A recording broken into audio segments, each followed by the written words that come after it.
This next award goes to a film that needed its own category because it was that good. Best thriller, The Algerian.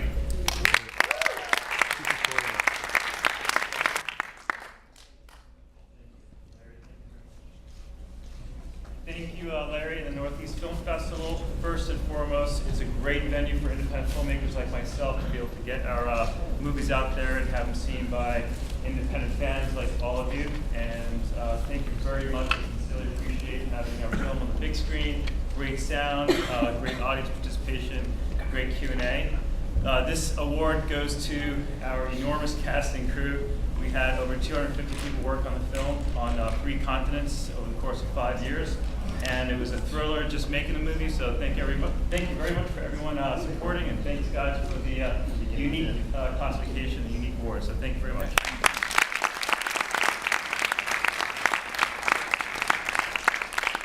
Harry Lennix. I mean, the man has done The Matrix 2 and 3, Man of Steel, he's on NBC's The Blacklist. He's a face you recognize no matter what. And that is the exact definition of an icon. So, with that being said, we here at the Northeast Film Festival would like to present Mr. Harry Lennix with the Icon Award.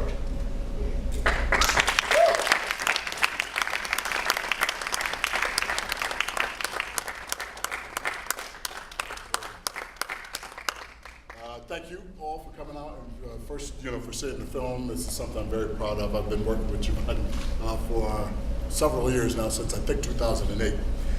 He asked me to do this. I'm very proud to have been one of the executive producers on it. Thank you, Larry, for your hospitality, and for the entire staff here. I met Zach out there, and Terry, and Colleen, so everybody here has been great. Actually, some years ago, I campaigned in New Jersey for Governor Corzine at the time. Don't hold it against me. But yes, so this is great. I appreciate it. I know a lot of people are like, who the heck is this guy? But I am an actor who loves film. And so I'm proud to be doing service in films like this, independent movies, because I think it's the wave of the future. I think you'll see that you're going to get, it's not just my opinion, very, very big budget movies, some of which I've been in, and the independent film. And I think that is the one that is going to make film safe for true connoisseurs of movie making. And I think Giovanni is one, so thank you for making me a part of it. And I think with that, maybe we're going to do a Q&A or something? So thank you all. Very cool. This is my only award that I'll have in New York. Another paperweight. Technically yours. Oh, New Jersey, I mean. You left New York about 10 minutes ago. It was raining there. I like it better. Okay, so we'll begin the Q&A by opening the floor up to questions. Go ahead. This question's for Mr. Lennix. I wonder if you could talk a little bit about the difference between making a film like this and one of those big budget films that you spoke of. Well, about $200 million. Yeah. Thank you. I'm quick. I'm here to Thursday. Well, there's a lot. The infrastructure that you see on one of those, for example, the entire crew on the Algerian is probably the craft services department on Man of Steel. I'm actually doing Batman versus Superman now. Dawn of Justice is called. I think that every day the craft services have to prepare meals for about 400 people. So on something like this, we go out and we get sandwiches. So money, obviously, is the big difference. Time is the other big difference. So when you're working on these things, time is money. Normally you try to get a camera package and these things. You try to work on a weekly rate deal. You try to get you have to account for everything. So really it's a matter of, if you were doing one of these, if you were responsible for the financing of it, the legality of it, the shooting of it, it's a lot more work for an individual who's the spearhead of that. Giovanni, for example, put on many, many, many hats, and that's the big difference. When you're on a big budget movie, you can wear one hat, and when you're on one of these, you have to wear a lot of hats. Thank you. There's more heart and soul in indie film than that. Question for Harry. When did you guys begin working together? Well, I remember we were at Fox, I think. right across the drive. But the first time we talked to each other was outside, across from the Plantations. It was in Hollywood, like old Hollywood. Remember that? Yeah, we were shooting something. Yeah, we were there doing a I was club on the. scene. I was working as a crew member, lighting tech. That's what I've done the last 18 years in Hollywood, and Harry was making all the big bucks as a star. I was like, "Hey man, can you buy me a coffee?" No. So Harry and I started just hanging out and chatting. I found that he spoke fluent Italian, which is pretty amazing. He lived in Rome for a while, so very intelligent man. Picked up the language very quick, and he and I would converse in Italian, and we just developed a friendship. I started working on a short film that I was sketching out, brought it to his attention, and he said he would love to be a part of it. So he plays the lead character in a short that I did just previous to this film. So that's where we started. And you guys both produced H4. Yes. After we worked on the interview, which was Giovanni's movie, I saw how dedicated and diligent and hard working. I mean, we shot a movie in like 13 hours out in the middle of the desert on a lake bed, on like a bed of frozen over lake bed or something. Yeah. And out in the prison town in California, I can't remember the name of the town. It's I can't remember. It's a dry lake bed that they do land speed records on, out like far deep out in the desert. It's like 3 hours from Los Yeah, Angeles. something like Folsom, but not Folsom. But anyway, we went out, and when I saw him, I knew that he was the person that could bring a small budget movie with just a lot of people with a great amount of heart, doing something that had never been done. In the case of H4, it's the first black Shakespeare film ever done, ever, to my knowledge, using Shakespeare's language. It's a stunning kind of fact, and we don't make a big deal out of it. We just are trying to do good Shakespeare. But Giovanni put together the contracts, he put together the crew, and he did a wonderful, wonderful job. We're almost home on it. We're actually doing the last little bit of it now. So that was the first and second time, and we wanted to do this a lot more. Yeah, and in Algerian, he came on as an actor and as a producer on it, and was able to bring his expertise and help guide the ship when it needed guiding, and brought some very talented actors to the film as well. So Harry and I spent a lot of evenings over cigars and scotch at his place, just figuring out better ways to make both films, H4 and Algerian, tighten up, polish up, and get them ready for distribution, which is where we're at with both of them at this point. So there's other films in the works that we'll be working together on, and we're excited about that. So one step at a time. The question for everyone to hear, the question was, when an actor of Harry's caliber, someone who's very experienced, has done many films, etc., is working with an actor who has very little or no experience, does it affect him and his performance, and how so? Yeah, so my response is that it depends on the elements, depends on the ingredients. So some actors might get frustrated with that and demand X, Y, and Z thing. To me, an artist's job is to work in the environment that he or she finds herself in. And so that is to say, if LeBron James is on the floor with somebody who's never been in an NBA final, he's going to make adjustments to his game. He's going to make sure they get the ball, or he'll make sure that they don't get the ball.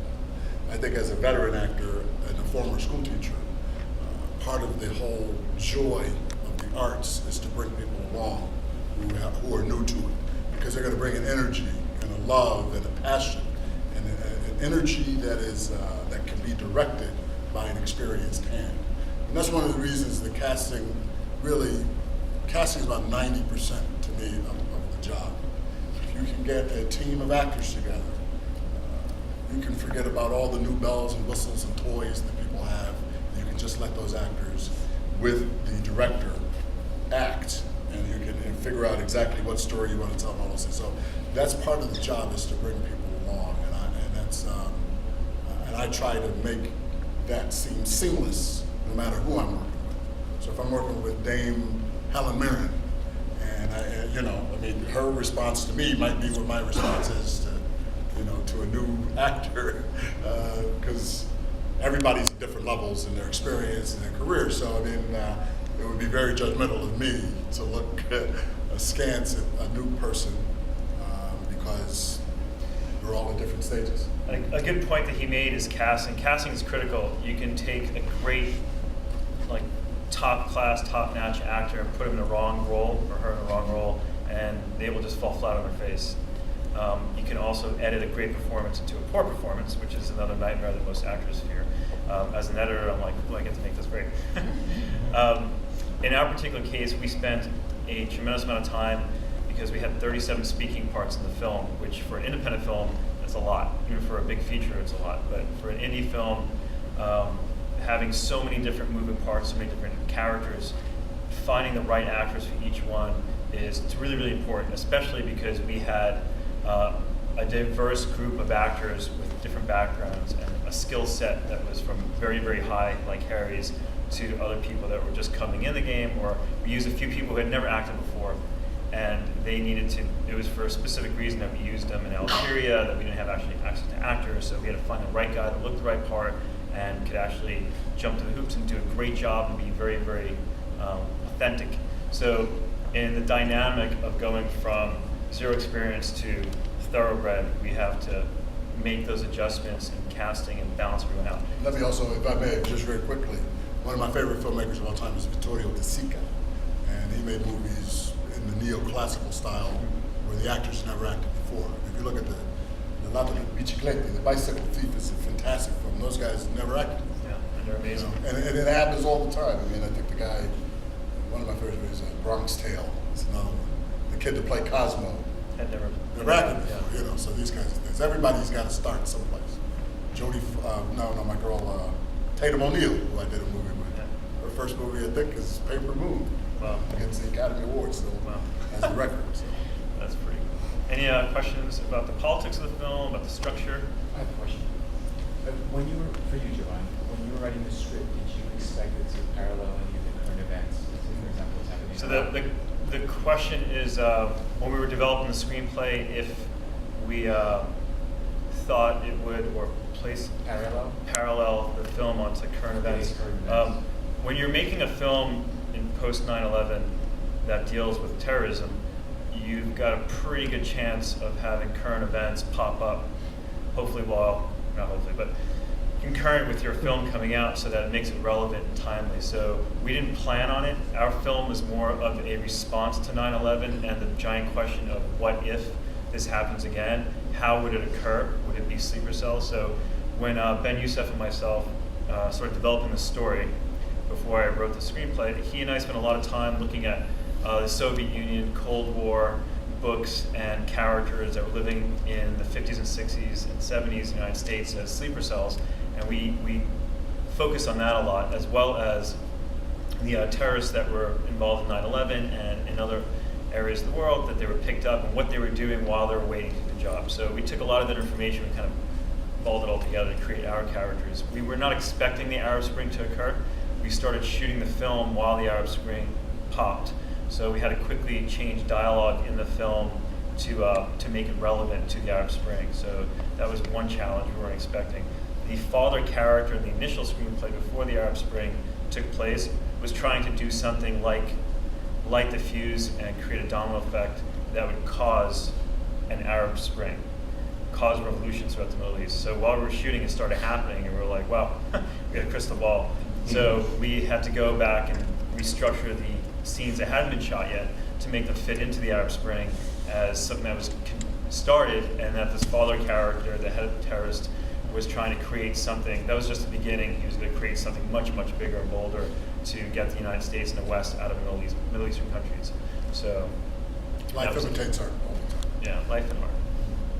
It was funny because I was just going to ask you, did you do rewrites? Because I remember when you started filming this, and there was no such word as Arab Spring. Correct, In yeah. 2008. That was a term that popped up in 2010, 11, and then you just completely answered the question. The basis of the film is the base of the story, the core structure. It's a film about ethics. It's like a Greek tragedy. So the core is a morality play, a character who is torn between two worlds.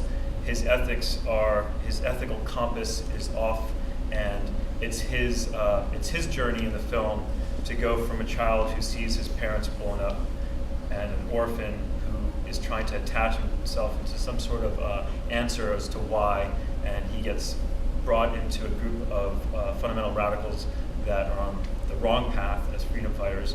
He joins that, and as he goes to the United States and he goes to attack the very thing that he was taught to hate, he learns that he learns that the people that he went to kill are not what he perceived them to be.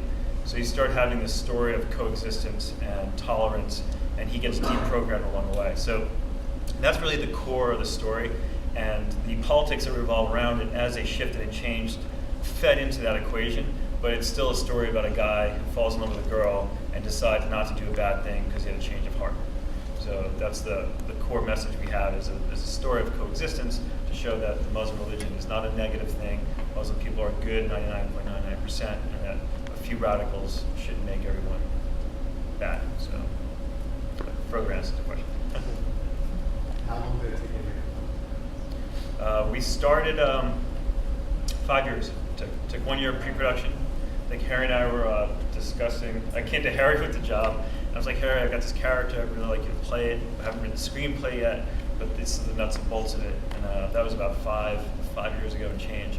Spent a year in prep and developing the screenplay. And then we went into, once the screenplay was completed, we started looking for actors to play the parts, and then revamped the dialogue and the cadence of each character to fit the actors. So I knew Harry was going to play that part. I know Harry well, so I was able to write how I felt Harry would say those things within the context of his character. So it was a lot easier instead of writing a script and then putting the major characters, finding actors, because you always, a screenplay is a blueprint that it's a piece of clay, you want to work with it. And as a director, I'm very, very malleable in having the actors make it their own. I'm always like, you can change all the dialogue you want, just don't change the meaning. So long as it comes from your heart and it's natural, then I'll keep it. If you change the meaning, then I'll stop you. So that was the process we used. And then 2 years to shoot it. We shot on 2 continents. We worked in post-production on a 3rd continent. We shot in 10 cities. There was 257 people that were involved in making the film, and 2 years of post-production. So 5 years total, nuts and bolts, and here we are in New Jersey, Northeast Film Festival. So thank you, Larry, for having us, by the way. Thank you.